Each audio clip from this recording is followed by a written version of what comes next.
अनाज बाजार में तेजी मंदी का आकलन टेक्निकल और फंडामेंटल सोर्सेस से होता है। टेक्निकल मतलब चार्ट वगैरह देखना और पिछली तेजी मंदियों के आकलन को देखना। इसके अलावा फंडामेंटल मतलब आधारभूत बातें जैसे फसल, उत्पादन, मौसम, इन सब की जानकारी के आधार पर ही बाजार की तेजी मंदी का आकलन किया जाता है। तो आज हम बात करेंगे दलहन में कैसा रहेगा भविष्य। सबसे पहले हम मूंग की बात करें तो बढ़िया क्वालिटी की मूंग के भाव अभी ज़्यादा मंदे के आसार नज़र नहीं आ रहे हैं। मूंग दाल में कम उठाव के बीच मिलों द्वारा धीमी खरीद के कारण इस सप्ताह बेहतर और औसत गुणवत्ता वाली मूंग की कीमतों में कोई बदलाव नहीं हुआ है, जबकि कम रेट पर अच्छी क्वालिटी के मूंग के विक्रेता निष्क्रिय बने रहे। अच्छी गुणवत्ता की आपूर्ति की स्थिति रबी की फसल आने तक तंग रहने की संभावना है, जिससे उस समय तक स्थिर कीमत रह सकती है। वहीं नेफेड द्वारा पुरानी खरीदी गई मूंग की नियमित बिक्री से कीमतों पर नियंत्रण रहेगा। चने की बात करें तो खपत का सीजन होने के कारण चने की कीमतों में सुधार आने के आसार हैं। मिलों की ओर से खरीदारी बढ़ने के कारण निकट भविष्य में चना की कीमतों में मजबूती आने की संभावना है, क्योंकि शादी विवाह के मौसम और त्योहार के मौसम को देखते हुए चना दाल का उठाव मजबूत बना हुआ है। इसके अलावा स्टॉकिस्ट खरीदारी कीमतों का समर्थन करते हैं। राजस्थान, गुजरात, मध्य प्रदेश और उत्तर प्रदेश के तापमान में अचानक वृद्धि के कारण चना की उपज प्रभावित होने पर चना की कीमतों को और समर्थन मिल सकता है। हालांकि चना की कीमतों के उच्च स्तर पर बने रहने की संभावना नहीं है, क्योंकि चुनिंदा उत्पादक केंद्रों में नई फसल की आवक में तेजी आई है और पर्याप्त भंडारण क्षमता बनाने के लिए नेफेड चना के अपने पुराने स्टॉक को बेच रहा है। काबुली चना की बात करें तो काबुली चना की कीमतों में सीमित तेजी मंदी बनी रहने की संभावना है।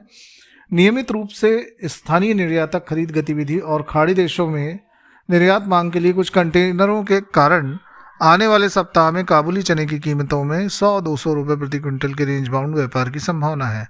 हालांकि आवक में तेजी आने से कीमतों में बड़ी तेजी की संभावना सीमित हो जाएगी। तुअर की बात करें तो उत्पादन अनुमान में कमी और आयात पड़ते महंगे होने से तुअर में मंदा नहीं है। तुअर में चल रही तेजी को मजबूत फंडामेंटल्स जैसे ओवर स्टॉक, कम घरेलू उत्पादन, घरेलू आवक की धीमी गति और बर्मा और सूडान तुअर के लिए उच्च लैंडेड कॉस्ट का समर्थन प्राप्त है। बाजार के और ऊपर जाने की उम्मीद है, ताकि अरहर की मांग अन्य दालों जैसे मूंग, मसूर और चना की ओर स्थानांतरित हो जाए, जिससे मांग आपूर्ति संतुलन बना रहे। हालांकि सरकार के हस्तक्षेप का डर हमेशा बना रहेगा, क्योंकि नवीनतम उपभोक्ता मूल्य मुद्रास्फीति 3 महीने के उच्च स्तर पर दर्ज की गई थी। लेकिन सरकारी हस्तक्षेप यदि कोई हो का कीमतों पर अल्पकालिक प्रभाव होना चाहिए। सफ़ेद मटर की बात करें तो नई फसल की आवक बढ़ने से सफ़ेद मटर की कीमतों में नरमी की उम्मीद है। चना की कीमतों में मजबूती के रुख और तत्काल ज़रूरतों को पूरा करने के लिए स्थानीय मांग के कारण सफ़ेद मटर की कीमतों में तेजी आई। हालांकि नमी की मात्रा अधिक होने के कारण नई फसल की खराब गुणवत्ता के कारण विक्रेता कम सक्रिय रहे। कुल मिलाकर ये संभावना नहीं है कि सफ़ेद मटर की कीमतें उच्च स्तर पर बनी रहेंगी, क्योंकि किसानों और स्टॉकिस्टों द्वारा अपने स्टॉक बेचने के कारण आपूर्ति में वृद्धि की संभावना है, क्योंकि नई फसल की खेप जल्द ही बढ़ने की उम्मीद है। इसके अलावा नमी की मात्रा जल्द ही उचित स्तर पर कम हो जाएगी, जिससे फसल की गुणवत्ता में वृद्धि होगी। सरकार की वितरण योजना से सफ़ेद मटर की मांग भी कम हुई है। मसूर की भी बात कर लेते हैं कि नई फसल को देखते हुए मसूर की कीमतें सीमित दायरे में रहने का अनुमान है।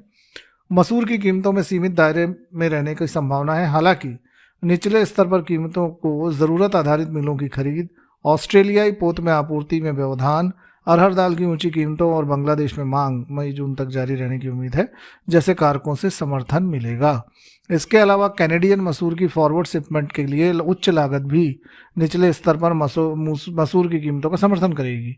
दूसरी ओर चालू फसल वर्ष में भारत का उच्च मसूर उत्पादन 2021-22 में 12,60,000 टन से 26% बढ़कर 15,90,000 टन होने की उम्मीद है। इसके अलावा आगे की खेप के लिए ऑस्ट्रेलियाई मसूर की कम लागत किसी भी महत्वपूर्ण मूल्य वृद्धि को दूर रखेगी। उड़द की बात करें तो आयात के साथ ही देसी उड़द की आवक को देखते हुए बड़ी तेजी के आसार नहीं है। उड़द की कीमतों को विभिन्न कारणों से उच्च स्तर पर मजबूत प्रतिरोध का सामना करना पड़ सकता है, जैसे उड़द दाल में उम्मीद से कम खरीद, विदेशों से आपूर्ति और आंध्र प्रदेश में आगामी रबी उड़द की फसल के कारण मिलों की सतर्क खरीद आदि। हालांकि विभिन्न कारणों जैसे पेराई उद्देश्यों के लिए मिलों द्वारा निचले स्तर पर खरीद, उच्च आयात लैंडिंग लागत, कम उड़द उत्पादन अनुमानों और कीमतों का समर्थन करने के लिए आंध्र प्रदेश में रबी उड़द की खरीद के कारण कीमतों में भारी गिरावट की संभावना नहीं है। इन कारणों के कारण वर्मा उड़द के लिए स्थिर CNF की कीमतें निम्न स्तरों पर उड़द की कीमतों का समर्थन करेगी। हमारा YouTube चैनल सब्सक्राइब करें और बाजार की तेजी मंदी की विश्वसनीय खबरें आप तक हम पहुंचाते रहेंगे। बहुत बहुत धन्यवाद।